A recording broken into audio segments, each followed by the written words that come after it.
পাল্টাপাল্টি কর্মসূচিতে ফের উত্তপ্ত রাজশাহী বিশ্ববিদ্যালয়। পোষ্যকোটা পুনর্বহলের সিদ্ধান্তের প্রতিবাদে গেল শনিবার উপ-উপাচার্য অধ্যাপক মাইনুদ্দিনকে শারীরিকভাবে লাঞ্ছিত করার ঘটনায় অভিযুক্ত শিক্ষার্থীদের শাস্তির দাবিতে টানা চতুর্থ দিনের মতো কমপ্লিট শাটডাউন কর্মসূচি পালিত হয়েছে। বিএনপিপন্থী শিক্ষক ও কর্মকর্তা কর্মচারীদের ডাকে এ কর্মসূচি চলছে। ফলে কার্যত অচল হয়ে পড়েছে ক্যাম্পাস, নেই শিক্ষার্থীদের উপস্থিতিও। তবে বুধবার দুপুরে বিশ্ববিদ্যালয় প্রশাসনের সঙ্গে বৈঠকের পর আলটিমেটাম দিয়ে কাজে ফেরার ঘোষণা দিয়েছে অফিসার সমিতি। 7 দিনের মধ্যে দাবি পূরণ না হলে ফের কঠোর কর্মসূচি দেয়া হবে বলেও ঘোষণা দেয়া হয়। 7 কর্মদিবসের মধ্যে যদি প্রাণের দাবি, সন্ত্রাসীদের ন্যায় বিচার এবং প্রাতিষ্ঠানিক সুবিধা হতে আমাদের ফিরিয়ে দেওয়া না হয়, আমরা আরও বৃহত্তর কর্মসূচি গ্রহণ করব। যদিও বিশ্ববিদ্যালয় প্রশাসনের আহ্বানের পরও আলোচনার প্রস্তাবে সাড়া দেননি আন্দোলনকারী শিক্ষকরা।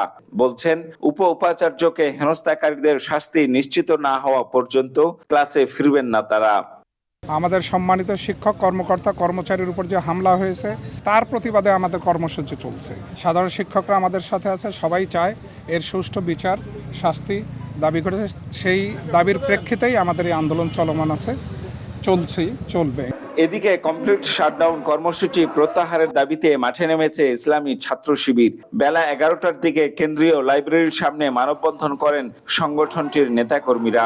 এ সময় তারা জানান, শিক্ষার্থীদের জিম্মি করে ক্যাম্পাসকে অচল করে রেখেছেন এক শ্রেণীর শিক্ষক ও কর্মকর্তা কর্মচারী।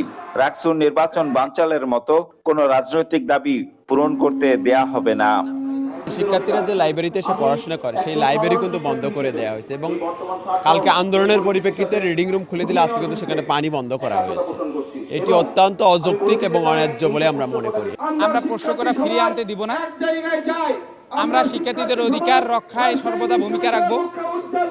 3 নম্বর বিষয় হচ্ছে রাষ্ট্র নির্বাচন আমরা বাস্তবায়ন করবো ইনশাআল্লাহ।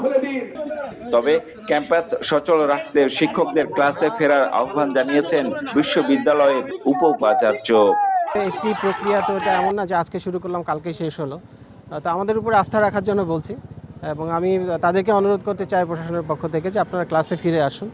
কারণ আমাদের শিক্ষকদের প্রথম পরিচয় যে আমাদের ছাত্র ছাড়া শিক্ষকদের মূল্যায়ন নেই, মূল্যও নেই। এর আগে যুগপৎ কর্মসূচি পালন করলেও সোমবার সন্ধ্যায় জামাতপন্থী শিক্ষকরা আলাদাভাবে শাটডাউন কর্মসূচি প্রত্যাহার করেন। তবে অচল অবস্থা কাটেনি এখনো। Ziaul Gani Selim, star news, Rajshahi.